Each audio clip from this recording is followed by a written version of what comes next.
আজকের recipe baby corn with sweet garlic sauce. তো দেখে নিই কী কী লাগছে। এখানে আমি বেবিকর্ন নিয়েছি, ছোটো ছোটো কর্ন নিয়েছি, আরও অনেক কিছু নিয়েছি। তার আগে এক একটা দেখে নিই কী কী করতে হয়। বেবিকর্ন নিয়ে এখানে দিলাম 1 চামচ ময়দা, লঙ্কার গুঁড়ো, কর্নফ্লাওয়ার, চালের গুঁড়ো আর টমেটো সস দিয়ে এটা ভালো করে মাখিয়ে নেব। এবার তেল গরম করে এটাকে খুব ভালো করে ভেজে নেব। খুব লালচে করার দরকার নেই, এরকম করে ভাজলেই হবে। এবার একটু বেঁচে যাওয়া ব্যাটারের মধ্যে আমি কর্ন দিয়ে কর্নটাকেও হালকা করে ভেজে নেব। তোমরা চাইলে কর্নটা না ভাজতেও পারো।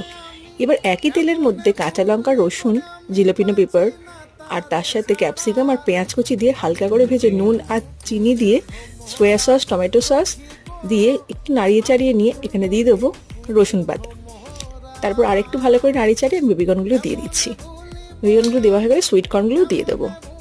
এবার হালকা জাস্ট নাড়িয়ে নিলেই একটু ওপর থেকে দিয়ে দেবো ধনেপাতা কুচি। আমার কিন্তু রান্না রেডি।